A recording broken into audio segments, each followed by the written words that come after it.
ಆರಾಮಿದ್ರಲ್ಲ? ಹಾಂ ಹಾಂ ಹಾಂ. ಬೀಗರು ನಮಸ್ಕಾರ. ನಮ್ಮ ಮಗಳು ಹೇಗೆ ಸುಧಾರಿಸ್ಕೊಂಡು ಹೋಗ್ತಾ ಇದೆಯೇ? ಏನಮ್ಮ ಸರ್ಸು ಬಾಯ್, ನಿಮ್ಮ ಅತ್ತೆಯವರೇನೋ ಗರ್ಭ ಪುರಾಣ ಶುರು ಮಾಡಿದ್ರಲ್ಲ, ಏನು ಕತೆ ನಿಂದು? ಚಿಕ್ಕಪ್ಪ ಏನಮ್ಮ? ಹೋಗಿ ಹೋಗಿ ಎಂತ ಮನೆಗೆ ನಾನು ಕೊಟ್ಟಿದ್ದೀನಿ ಅಂತ ಅಲ್ಲ, ಈ ಮನೆಯಲ್ಲಿ ನನಗೆ ಯಾವ ಸುಖ ಇದೆ ಅಂತ ಹೇಳಿ ಆ ನನ್ನ ಕೆಟ್ಟಪ್ಪ ನೋಡಿದ್ರೆ ನೀ ಬೇಡ ಬೇಡ ಅಂತ ಹೇಳಿದ್ರು ಈ ಮನೆ ಕೊಟ್ಟು ನಗದ್ಬಿಟ್ಟು ಬೇಗ ಸೇರ್ಕೊ ಅನ್ಬೋಸದ್ ಮಾತ್ರ ನನಗೆ ಇಲ್ಲಿ ತಪ್ಪಲಿಲ್ಲ. ನಮಗೂ ಸಾಕು ಸಾಕಾಗಿ ಹಿಂದೆ ಈ ಮಗಳನ್ನ ಕರೆದುಕೊಂಡು ಹೋಗ್ರಿ. ಒಳ್ಳೆ ಗ್ರಹಚಾರ ಆಯ್ತು. ಅಲ್ಲ, ಏನೋ ನಾನು ಪೇಟೆ ಕಡೆಗೆ ಬಂದವ ಬರೀಲಿ, ನಾನು ಪೇಟೆ ಕಡೆಗೆ ಬಂದಿದ್ನ, ಹೀಗೆ ನಮ್ಮ ಮಗಳನ್ನ ನೋಡ್ಕೊಂಡು ಹೋದಂಗಾಯ್ತು, ನಿಮ್ಗೆ ಆರೋಗ್ಯ ಸರಿ ಇಲ್ಲ ಅಂತ ಮಾತಾಡ್ಕೊಂಡು ಹೋದಾಯ್ತು ಅಂತ ಬಂದೆ. ಗ್ರಹಚಾರ ಎಲ್ಲ ನನಗೆ ತಿರುಗಿಬಿಡ್ತೇವೆ ಬೇಸಟ್ರೆ. ಅಲ್ಲ, ನಾನು ಇವತ್ತು ಬೆಳಿಗ್ಗೆ ಯಾರ ಮುಖ ನೋಡಿನಿ ಅಂತ ಹೇಳ್ತೀನಿ. ಚಿಕ್ಕಪ್ಪ ಯಾವ ಮುಖ ನೋಡೋದು ಬೇಡ, ಮತ್ತೆ ನಾನು ಈ ಮನೆಯಲ್ಲಿ ಕರ್ಕೊಂಡು ಹೋಗೋಣ. ಅಲ್ಲ, ಬರೀ ನಿಂದೇ ಮಾತಾ, ನನಗೆ ಏನಾದ್ರು ಅವಕಾಶ ಕೊಡ್ತೀಯ ಮಾತಾಡ್ಲಿಕ್ಕೆ? ಯಾಕಮ್ಮ ಕಣ್ಣಲ್ಲಿ ನೀರು ಯಾಕೆ ನಿನಗೆ? ಯಾಕೆ ಕಳ್ತಾ ಇದೆಯಾ? ಏನಾಯ್ತು?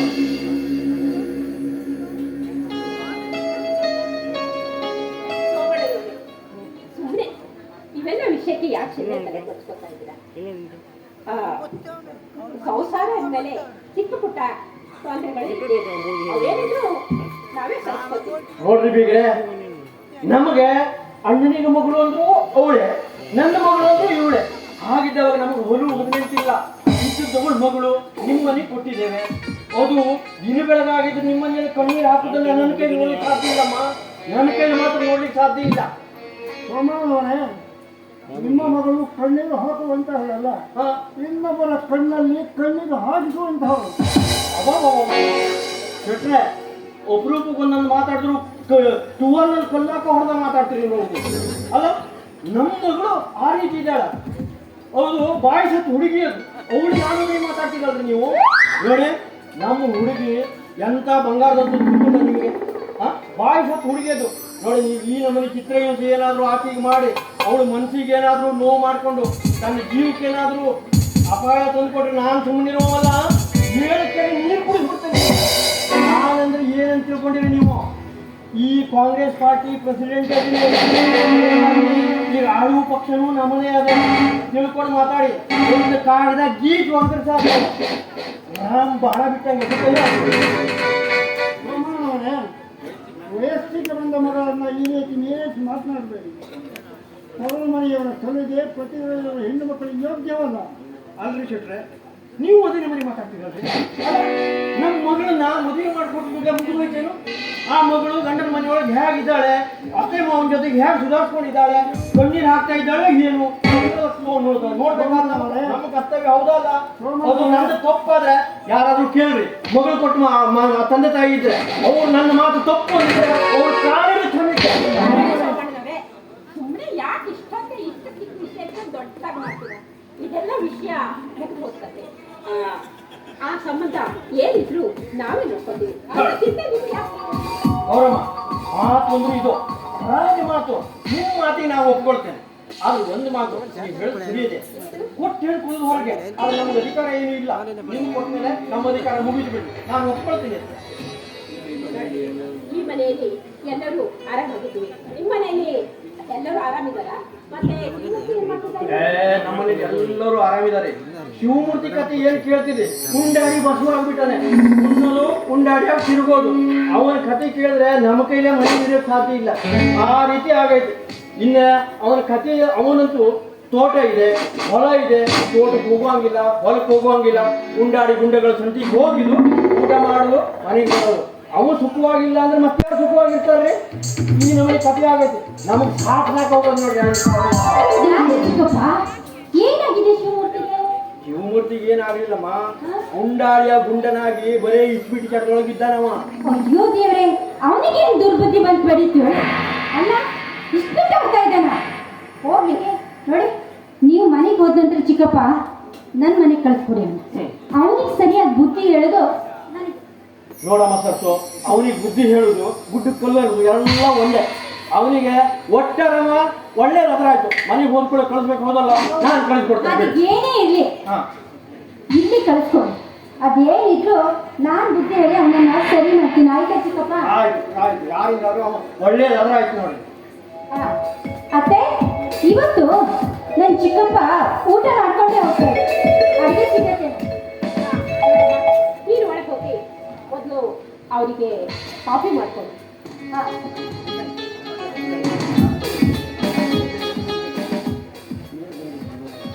ಹೌದು, ಹಾ ಸಡನ್ ಅಂತ ಬಂದಾರ ಚಿಕ್ಕಪ್ಪ. ಹಾ.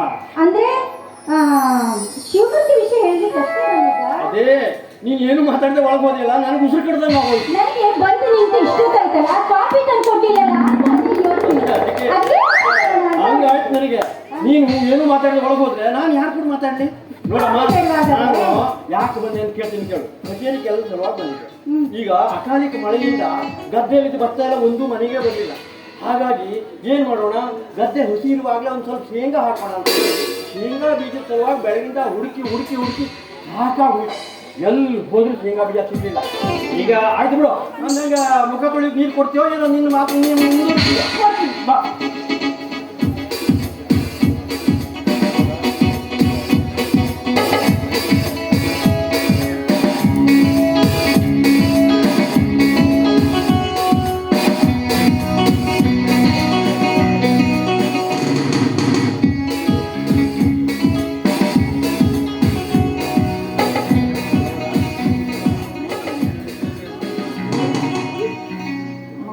ವಿದ್ಯಾಭ್ಯಾಸ ಇಷ್ಟಕ್ಕೆ ನನಗೆ ಸ್ವಲ್ಪ ಇಷ್ಟ ಇಲ್ಲ. ಯಾವ ರೀತಿಯಿಂದ ತಿಳಿಸಲಬಾರದಂತೆ ಇದರಿಂದ ನನಗೆ ಬಲವಾಗಿ ಬಂದಿದೆ. ಬಲವಾಗಿ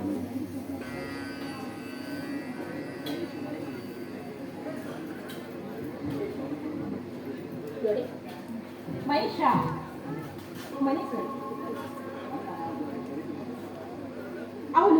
ಅವನಾಗ ಗದುವಿಂದಲ್ಲ ಇರೋದು ಎಲ್ಲ ನಡೆಸ್ತಾ ಇರೋದು. ಹೌದು,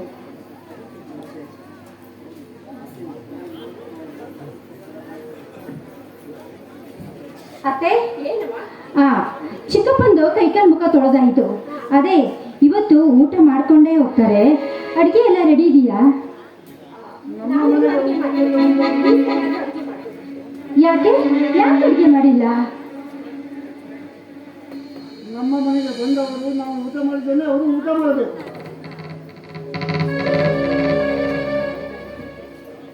ಹಾಗಂದ್ರೆ ಹೇಗೆ? ಬೇಕಂತಾನೆ ಕೆಣಕಿ ಹೇಳ್ತಾ ಇದ್ದೀರಾ? ಬೇಡ ಬೇಡ, ನಿಮ್ಮನೆ ಊಟ ನನ್ನ ಚಿಕ್ಕಪ್ಪಗೆ ಬೇಕಾಗಿಲ್ಲ. ನಾನು ಚಿಕ್ಕಪ್ಪನನ್ನ ಹಾಗೆ ಹೋಗು ಅಂತ ಹೇಳಿ. ನೀನು ಅದ್ರ ಬಗ್ಗೆ ಚಿಂತೆ ಮಾಡಬೇಡ. ಅಕ್ಕಿ ಇಲ್ಲ ಅಂತ ನೇರವಾಗಿ ಹೇಳೋದು ನೀನು ಮರ್ತು ಬಿಟ್ಟೆ ಅಂತ ಅನ್ಸುತ್ತೆ. ನಾನು ಯಾರ ಮನೇಲಾದ್ರೂ ಅಕ್ಕಿ ತಂದು ನೀನು ಕೊಡ್ತೀನಿ, ನೀನು ಅಡುಗೆ ಮಾಡೋದ್ರೆ ಅಲ್ಲಿ ತಮ್ಮ ನೀನು ಒಳಗೆ ಹೋಗಿ ಅವ್ರಿಗೆ ಸ್ವಲ್ಪ ಕಾಫಿ ಮಾಡ್ಕೊಂಡು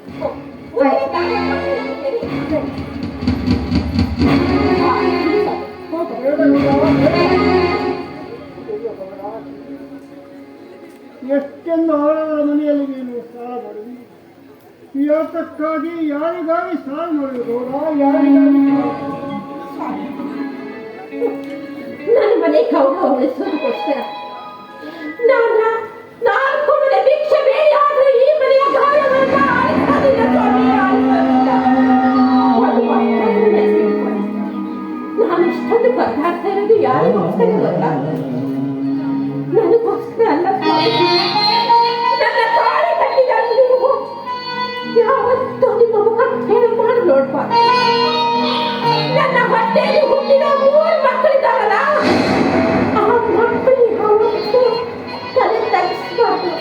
ಅದಕ್ಕೋಸ್ಕರ ಮನೆಗೆ ಬಂದ ಅತಿಥಿಯನ್ನ ಊಟ ಹಾಕದೆ ಕಳಿಸಿದ್ದಾರೆ ಅನ್ನುವ ಹೀನವಾದ ನುಡಿಯನ್ನ ನಾವು ಯಾವತ್ತೂ ಕೇಳಲ್ಲ ಸ್ವಾಮಿ, ಕೇಳಲ್ಲ. ಅದಕ್ಕೋಸ್ಕರ ಯಾರ ಮನೆಯಲ್ಲಾದ್ರೂ ತಿಂತು ಸ್ವಲ್ಪ ಅಕ್ಕಿ ಕೊಡಪ್ಪ, ಅಕ್ಕಿ ಮನೆ ತಂದ ಮೇಲೆ ಹೋಗಿಸ್ತೀನಿ ಅಂತ ಹೇಳಿ ಬೇಗ ಬೇಗ ತಂದುಬಿಡ್ತೀನಿ ಸ್ವಾಮಿ, ಬೇಗ ತಂದುಬಿಡ್ತೀನಿ.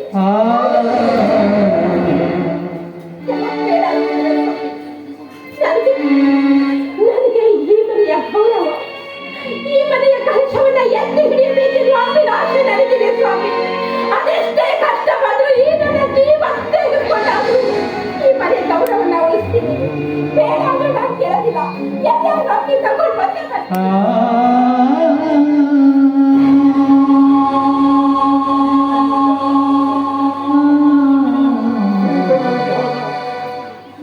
ಗೌರವದಿಂದ ಬಾಯಿಗಳನ್ನು ಬಳಗಿ ನೆರೆಮನೆಯ ಬಾವಿಯ ನಿಂತು ಯಾಚಿಸುವಂತಾಗಿತ್ತು. ದೈವವೇ,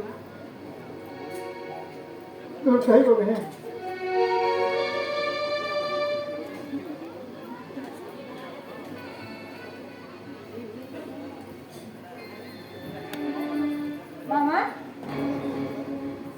ಏನ್ ನಿಂತ್ಕೊಂಡು ಯೋಚನೆ ಮಾಡ್ತಾ ಇದ್ದೀರಾ? ಅಲ್ಲಿ ಚಿಕ್ಕಪ್ಪ ಕಾಫಿ ಕುಡಿಲಿಕ್ಕೆ ನಿಮ್ಗೋಸ್ಕರವಾಗಿ ಕುಳಿತ್ಕೊಂಡು ಕಾಯ್ತಾ ಇದ್ದಾರೆ. ಬನ್ನಿ ಕಾಫಿ ಕುಡಿಯೋದು. ಅದೆಲ್ಲ ನನ್ನ ಚಿಕ್ಕಪ್ಪನೊಳಗೆ ಸುಳ್ಳು ಬಿಡು. ಯಾಕೆ ಮಾವ ಹೀಗೆ ಹೇಳ್ತಾ ಇದ್ದೀರಾ? ಬನ್ನಿ ಬನ್ನಿ, ಅದೆಲ್ಲ ಇರ್ಲಿ, ಕಾಫಿ ಕುಡಿಯೋದಂತೆ. ಆಯ್ತು ಬನ್ನಿ.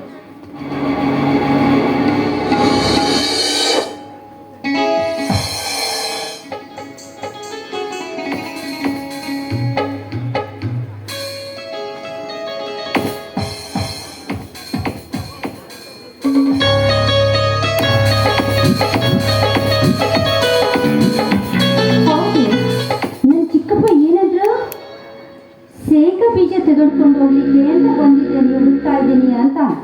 ಹಾಗಾದ್ರೆ ಶೇಂಗಾ ಬೀಜ ಖರೀದಿ ಮಾಡ್ಲಿಕ್ಕೆ ಅಂತೇಳಿ ಹಣ ತಂದಿರ್ಬೋದಾಗಿದೆ.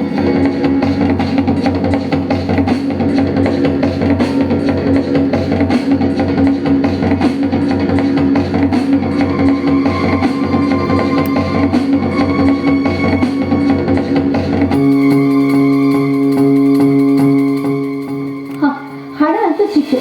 ಹಾಗಾದ್ರೆ ಏನ್ ಮಾಡಿ? ಈ ಹಣ ತೆಗೆದುಕೊಂಡು ಹೋಗ್ಲಿ, ಪೇಟೆಗೆ ಹೋಗಿ ಬಿಡ್ಲೆ, ಖರ್ಚು ಮಾಡಿದ್ಲೆ? ಬೇಡ. ಈ ಮುನಿ ಗೂಬೆ ನನ್ನನ್ನ ಇಷ್ಟೊಂದು ಕೇವಲವಾಗಿ ನೋಡ್ತಾ ಇದ್ದಾನೆ. ಈ ಮನೆಗೆ ನಾನು ನನ್ನ ತವರ ಮನೆಯಿಂದ ಬೇಕಾದಷ್ಟು ವಜ್ರ ಎತ್ತು ತೆಗೆದುಕೊಂಡು ಬಂದೆ. ಆದ್ರೆ ನನಗೆ ಮಾತುಕೊಂಡು ಈ ಮನೆಯಲ್ಲಿ ಅವಮಾನ ಮಾಡ್ತಾ ಇದ್ದಾನಲ್ಲ, ಈ ಮನೆಯಿಂದ ಆಚೆ ಹಾಕಲಿಕ್ಕೆ ಇದೇ ನನಗೆ ಸರಿಯಾದ ಸಮಯ. ಈ ಹಣವನ್ನ ಅವನ ಕೋಟಲ್ಲಿ, ನಾನು ಕೋಟಲ್ಲಿ ಹಾಕಿಟ್ಟು ಕದ್ದಿದ್ದಾನೆ, ಕಳ್ಳ ಅಂತಾನೆ ಈ ಮನೆಯಿಂದ ಆಚೆ ಹಾಕಿದ್ದಾನೆ.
ಓ ದಾಕ್ಷಾಯಣಿ, ನೀರಿಗೆ ಹೋಗಿದ್ದೀನಮ್ಮ? ಹೌದು ಮಾವ, ನೀರಿಗೆ ಹೋಗಿದ್ದೆ. ನೀವೇ ಯಾವಾಗ ಬಂದ್ರೆ? ಈಗಷ್ಟೇ ಬಂದೆ.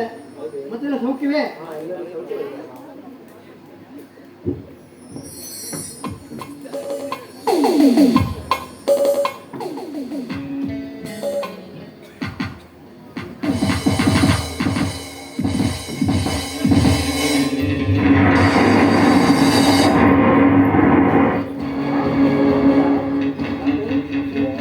ಹಣ ತಂದಿದ್ದಲ್ಲ, ಊಟಕ್ಕಿದ್ದೆ ಕಾಣ್ತಾ ಇಲ್ಲ. ನೀನೇನು ತೆಗ್ದಿದ್ಯಾ? ಎಂತ ಮಾತಾಡ್ತಾ ಆಡ್ತಾ ಇದೆಯಾ ಚಿಕ್ಕಪ್ಪ? ನಾನು ಈಗ ಒಳಗಡೆ ಹೋಗಿ ಚಾಕಲಿಗೆ ಹೋಗುವ ಹೋಟಲಿತ್ತು, ನೋಡೇ ಹೋಗಿದ್ದೆ ನಾನು. ಅಯ್ಯೋ ಚಿಕ್ಕಪ್ಪ, ಎಂತ ಬುದ್ಧಿ ನಿಮ್ದು? ಅಲ್ಲ, ನಾನು ನಿಮ್ ಜೊತೆಗೆ ಒಳಗಡೆ ಬಂದಿಲ್ವೇ? ಅದು ದುಡ್ಡು ನಾವಿದ್ರು. ಓ, ನಾವಿಬ್ರು ಒಳಗಡೆ ಹೋದ್ವಿ ತಾನೆ? ಹಾಗಾದ್ರೆ ಮಾವ ಇಲ್ಲೇ ಇದ್ದಿದ್ರಲ್ಲ, ಮಾವನ ಮಾತು ಕೇಳಿದ್ರೆ ಮಾವ, ಅದೇ ಚಿಕ್ಕಪ್ಪ ಏನೋ ಹಣ ತೆಗೆದುಕೊಂಡು ಬಂದಿದ್ರೆ ಅಂತ, ಶೇಂಗಾ ಬೀಜಕ್ಕೆ ಅಂತಲ್ಲಿ. ನೀವೇನಾದ್ರೂ ನೋಡಿದ್ರ ಮಾವ? ನಾನು ಇಲ್ಲೇ ಇದ್ನಲ್ಲ, ನನಗೇನು ಗೊತ್ತು? ಹೌದಲ್ಲ ಚಿಕ್ಕಪ್ಪ, ಮಾವನ ನಿಮ್ಮ ಜೊತೆಲೇ ಇದ್ದಿದ್ರು. ಹಾಗಾದ್ರೆ ಹಾಗಾದ್ರೆ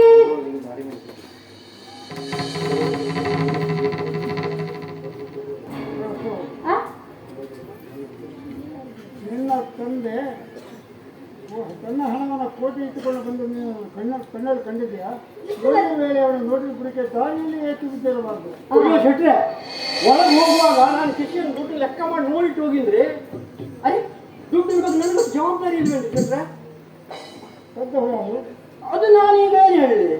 ಇದ್ದವ್ರು ಮೂರು, ಕದ್ದವ್ರು ಯಾರು? ಏನಮ್ಮ ಸರ್ತು? ಅದೇ ಇದ್ದವ್ರು ಮೂರು, ಕದ್ದವ್ರು ಯಾರು?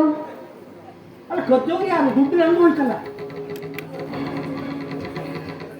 ಆ ಎಲ್ಲರೂ ಬಿದ್ದಿರ್ಬೇಕು ನೋಡಿ ಚಿಕ್ಕಪ್ಪ.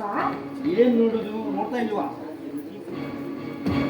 ಓಹೋ, ಅರ್ಥವಾಯ್ತು. ಮಾತೇಶನ ಕಾಲೇಜ್ ಫೀಗೆ ಹಣ ಇಲ್ಲ ಅಂತ ಹೇಳಿ ಮಾವನೇ ಯಾಕೆ ಕದ್ದಿರಬಾರ್ದು ಈ ಹಣನ?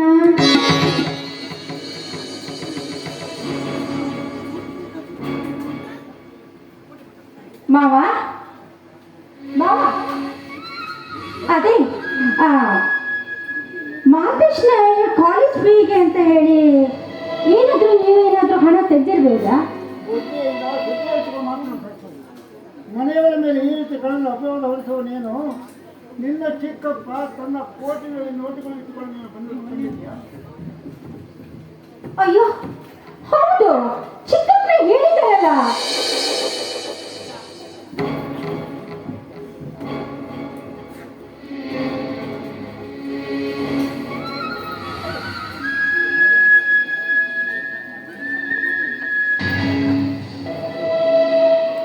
ಚಿಕ್ಕಪ್ಪ, ಏನಿದು ಹಣ ಎಲ್ಲಿ ಹೋಗಿರ್ಬೋದು ಹಾಗಾದ್ರೆ? ನಾನು ಏನು ಹೇಳಮ್ಮ? ಏನಾಯ್ತು? ಯಾಕೆಲ್ರು ಒಂಥರ ಇದ್ದೀರಾ? ಏನಾಯ್ತು ಮನೆಯಲ್ಲಿ?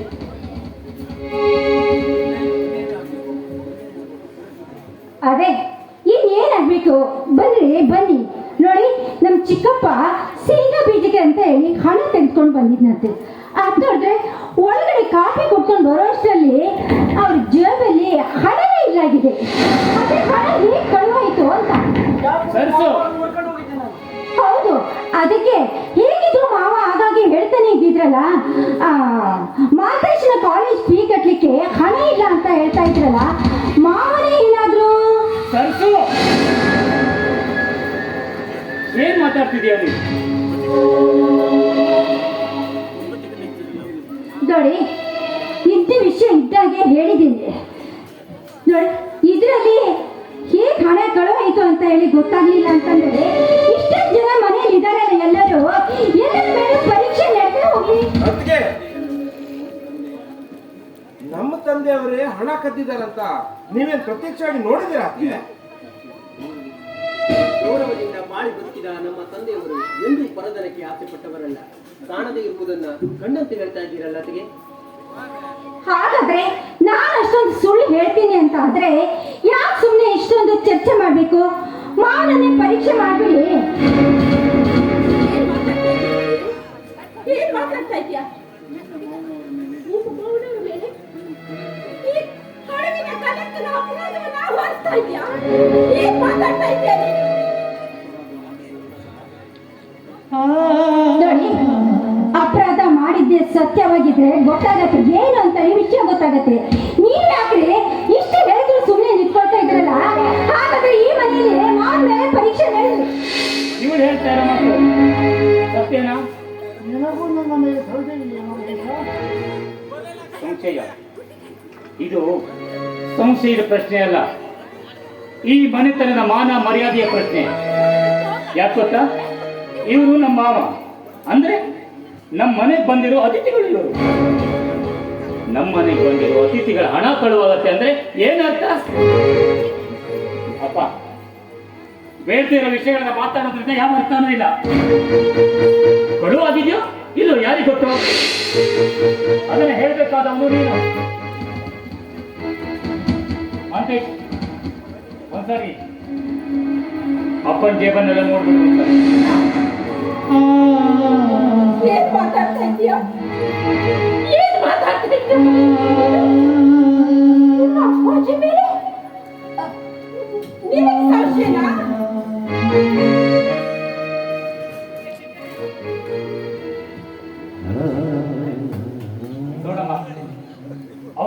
ಯಾವುದು ನೀನು ಬರಬೇಡ.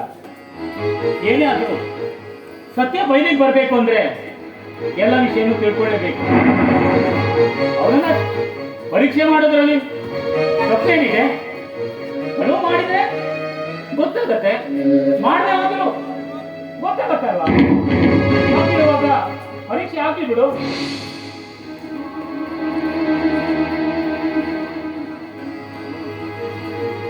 ಇದೇನು ಮಾತಾಡ್ತಾ ಇರ್ತೀಯ ಮನುಷ್ಯನೇ?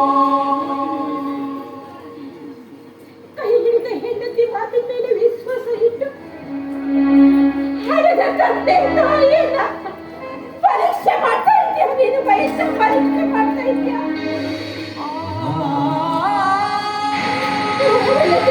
ಹಣದವಳಿಗಿಂತಲೂ ಕೈ ಹಿಡಿದು ನನಗೆ ಹೆಚ್ಚಾಗ್ಬಿಟ್ಲೆ. ನೋಡಿ ಅಮ್ಮ, ಹೆಚ್ಚಿಗೆ ಮಾತಾಡ್ಬೇಕಾದದ್ದೇನೂ ಇಲ್ಲ. ಅಪ್ಪ, ನಾನು ನಿನ್ನೇ ಕೇಳ್ತಾ ಇರೋದು, ಹೇಳ್ತಾ ಇರೋ ಮಾತು ಸತ್ಯನಾ?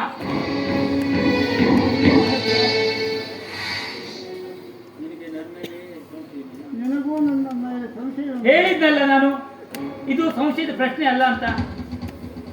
ಯಾವುದಕ್ಕೂ ಒಂದ್ಸಾರಿ ನಿನ್ನನ್ನು ಪರೀಕ್ಷೆ ಮಾಡೋಣ, ಆಮೇಲೆ ಈ ಅಪರಾಧದಿಂದ ನೀನು ಬಿಡುಗಡೆ ಆಗೋದಲ್ಲ. ಏನಂತ ಮಾತಾಡ್ತಿದ್ಯಾ? ಒಡವೆಯ ಮಾತಿನ ಮೇಲೆ ನಿನಗೆ ವಿಶ್ವಾಸ ಉಂಟು. ಈ ನಿನ್ನ ತಂದೆಯನ್ನ ಮಡದಿಯ ಮಾತಿಗೆ ಕಿಮ್ಮತ್ ಕೊಟ್ಟು ಈ ನಿನ್ನ ತಂದೆಯನ್ನ ಪರೀಕ್ಷಿಸುವಷ್ಟು ದೊಡ್ಡ ನೀನು ದೊಡ್ಡ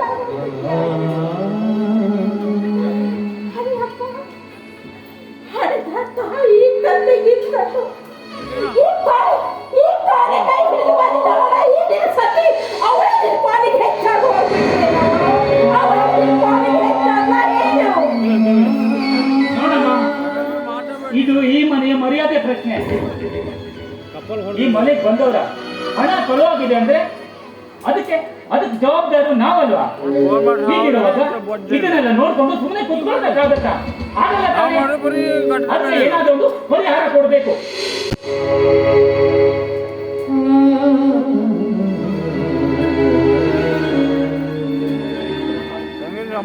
ಮಾತಾಡ್ತಾ ಬೋಹಿಡಿ ಮಗಳಿಗೆ ಹೆಂಗೆ ರೀ?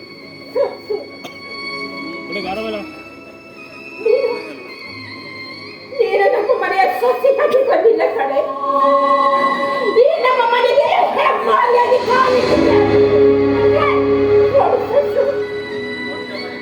ಮತ್ತವರಿಗೆ ಕಿರಿಕಿ ತರುವ ಸೊಸೆಯಾಗಿ ನೀ ನನ್ನ ಮನೆಗೆ ಬಂದಿದ್ದೀಯ ಅಂತ ತಿಳ್ಕೊಂಡಿದ್ದೆ. ಇವತ್ತು ತಿಳ್ಕೊಳ್ತಾರೆ, ನಾಳೆ ತಿಳ್ಕೊಳ್ತಾರೆ, ನಾಳೆ ತಿಳ್ಕೊಳ್ತಾರೆ ಅಂತ ಕೆಟ್ಟ ಕೆಟ್ಟದಾಗಿ ಬೈದಿದ್ರು ಸಹಿತ ಅದನ್ನೆಲ್ಲ ನನ್ನ ಉಡಿಯಲ್ಲಿ ಹಾಕಿ ನಿನ್ನ ಗಂಟನ ಗೊಂಬೆ ಹಾಗೆ ನೀನೆಷ್ಟೇ ಹೊರಟಾಗಿ ಮಾತಾಡಿದ್ರು ಸಹಿತ ಆ ಮಾತನ್ನೆಲ್ಲ ನನ್ನ ಉಡಿಯಲ್ಲಿ ಹಿಡ್ಕೊಂಡು ನನ್ನ ಮಗನ ಹಾಗೆ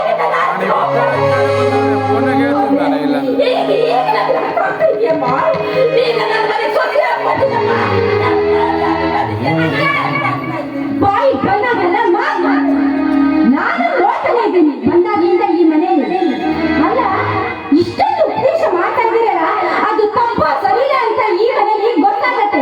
ನೀವ್ಯಾಕೆ ಹಾಗೆ ಹೇಳ್ತಾ ಇದ್ದೀರಾ? ನನ್ನ ತಂದೆ ತಾಯಿಗಳಿಗೆ ಬಾಯಿಗೆ ಬಂದಂತೆ ಹೇಳಲಿಕ್ಕೆ ನೀನೆಷ್ಟವಳು ಅಂತ.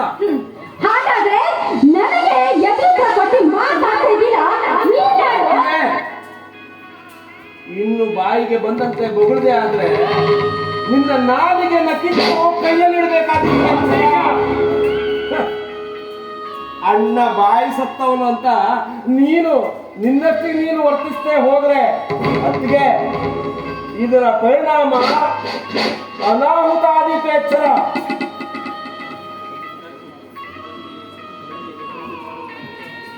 ಓಹೋ, ನನಗೆ ಎಚ್ಚರಿಕೆ ಕೊಡ್ತಾ ಇದೀಯಾ? ಅಲ್ಲ, ನಿನ್ನ ತಂದೆಗೆ ಕಳು ಮಾಡಿದ ಅಪವಾದ ಬರುತ್ತೆ ಅಂತೇಳಿ ನನಗೆ ಎಲ್ಲರೂ ಸೇರಿ ಎಚ್ಚರಿಕೆ ಕೊಡ್ತಾ ಇದ್ದೀರಲ್ಲ. ಇಷ್ಟೊಂದು ನನಗೆ ಎಚ್ಚರಿಕೆ ಕೊಡೋರು ನಿನ್ನ ತಂದೆ ಕತ್ತಿದಾನ ಇಲ್ಲ ಅಂತ ತಪ್ಪೇ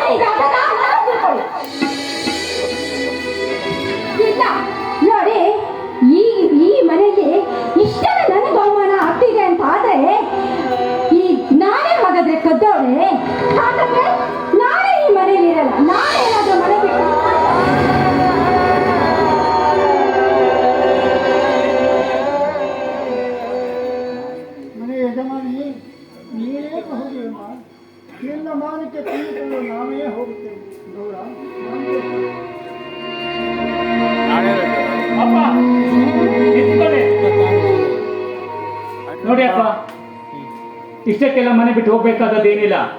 ಸರ್ಸು, ನೀನು ಅತಿಯಾಗಿ ಮಾತಾಡ್ತಾ ಇದೀಯಾ. ಇನ್ನು ನಡತೆ ಮಿತಿ ಮೀರ್ತಾ ಇದೆ.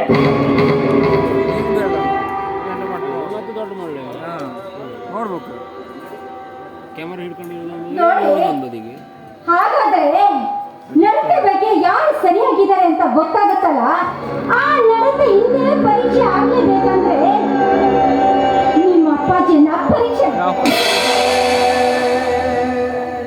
ಸರಿ ಸರ್ಸು, ನಿನ್ನೆ ನಂಬ್ತೀನಿ ನಾನು. ನೀನು ಮಾತ್ರ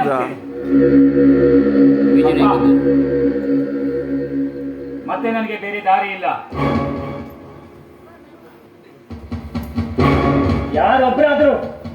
ಯಾರೊಬ್ಬರಾದ್ರೂ ಈ ಸಮಸ್ಯೆಗೆ ಒಂದು ಪರಿಹಾರ ಕೊಡ್ಬೇಕು ಅಂತ ಅನ್ಕೊಂಡ್ರಾ? ಇಲ್ಲ, ಮನೆಗೆ ಬಂದವರ ಮಾನ ಮರ್ಯಾದೆ ಹರಾಜಾಗತ್ತೆ ಅಂತ ಎಲ್ಲ ನೋಡ್ಕೊಂಡಿದ್ದೀರಲ್ಲ. ಈಗಿರುವಾಗ ಸುಮ್ಮನಿರೋದಕ್ಕಾಗತ್ತ? ಅನಿವಾರ್ಯ.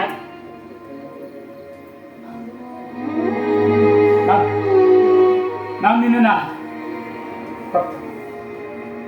ಪರೀಕ್ಷೆ ಮಾಡಲೇಬೇಕು.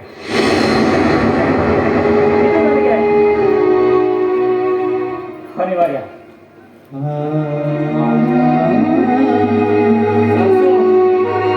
ಒಂದು ಮಾತು ನೆನ್ಪಿಟ್ಕೋ, ಅಪ್ಪ ಏನಾದ್ರೂ ಹಣ ಕದ್ದಿಲ್ಲ ಅಂತಾದ್ರೆ ಆಮೇಲೆ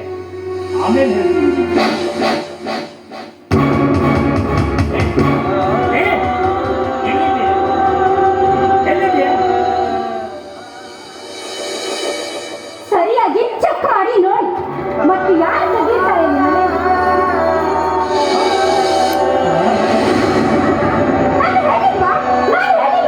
ನನ್ಗೆ ಗೊತ್ತಿತ್ತು, ಅನುಮಾನ ಇತ್ತು ನನಗೆ. ಹೇಗಿದ್ರು ಕಾಲೇಜ್ ಫೀಸ್ ಅಂತ ಹಣ ಬೇಕಂತೇಳಿ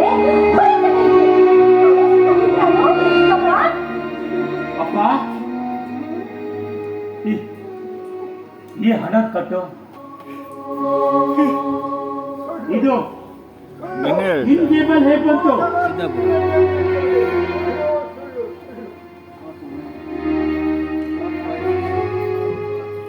ಸಾಕು, ಬಾಯಿ ಮುಚ್ಚು. ಅಲ್ಲ, ಮಾರು ಕೆಲಸ ಮಾಡಿ ಕಳ್ಳತನ ಮಾಡ್ಕೊಂಡು ಮತ್ತೆ ಹೇಗೆ ನಾಟಕ ಮಾಡ್ತಾ ಇದ್ದೀರಾ? ಅಂದ್ರೆ ಎಲ್ಲರೂ ಸೇರಿ ನನ್ನ ಮೇಲೆ ಕಡು ಅಪವಾದ ಹಾಕ್ಬೇಕು ಅಂತ ಮಾಡಿದೆ. ಈಗ ಸತ್ಯ ಏನಾಯ್ತು ಗೊತ್ತಾಯ್ತಾ? ಈ ನಡವಳಿಕೆ ಏನಾಯ್ತು ಅಂತ ತಿಳಿತಾ?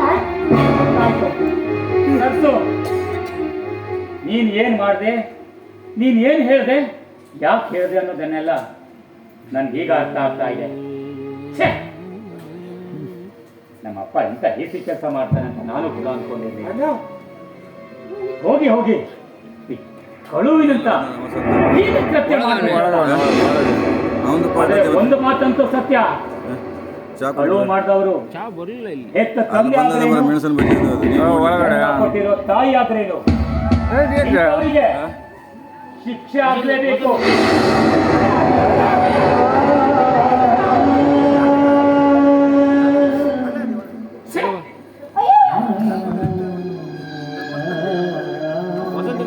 ಬೇಡರಿ, ಬೇಡ.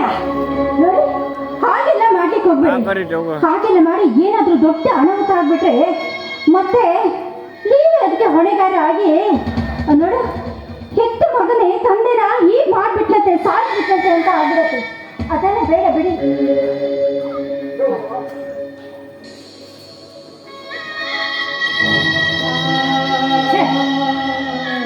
ಮಾಡೋ ಕೆಲಸ ಮಾಡ್ಬಿಟ್ಟು ಮತ್ತೆ ಏನು ಮಾಡದೇ ಇರೋ ಹಾಗೆ ಕಣ್ಣೀರು ಹಾಕ್ತಾ ಇದ್ದೀರಲ್ಲಪ್ಪ.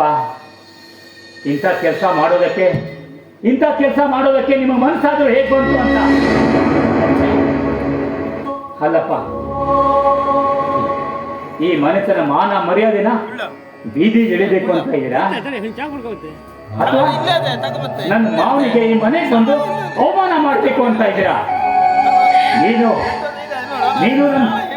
ನನ್ನ ತಂದೆ ಅಲ್ಲ. ಈ ಹೊಲಸಲ್ಲಿ ಹೇಸಿಗೆ ತಿನ್ನೋ ಹಂದಿ ನೀನು.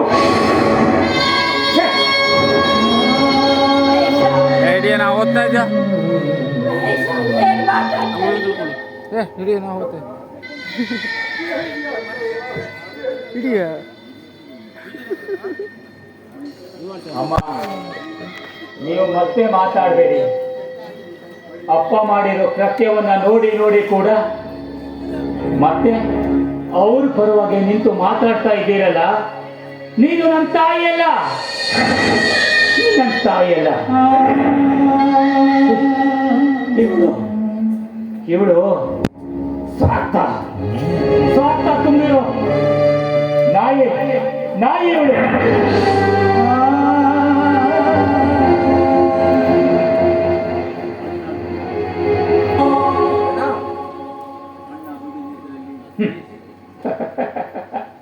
ಅಣ್ಣ ಅಣ್ಣ ನಿನಗೆ ನಾನು ಅಣ್ಣ, ಆದ್ರೆ ಈ ಅಣ್ಣ ದುಡ್ದು ತಂದದ್ರಲ್ಲಿ ಜೀವನ ಪೂರ್ತಿ ತಿದ್ದು ಏನು ಕೆಲಸ ಇಲ್ಲದೆ ಊರೆಲ್ಲ ತಿರ್ಕೊಂಡು ಮನೆಯಲ್ಲಿ ಬಿದ್ದಿರ್ತೀಯಲ್ಲ ಛೆ, ನೀನ್ ನನ್ನ ಪಾಲಿಗೆ ತಮನಾಗಿ ಹುಟ್ಟಿಲ್ಲ, ನನ್ನ ಪಾಲಿನ ಕರ್ಮ ನೀನು. ಛೆ. ಮಹೇಶ, ಹೀಗೆಲ್ಲ ಮಾತಾಡ್ತಿದ್ದೀಯ?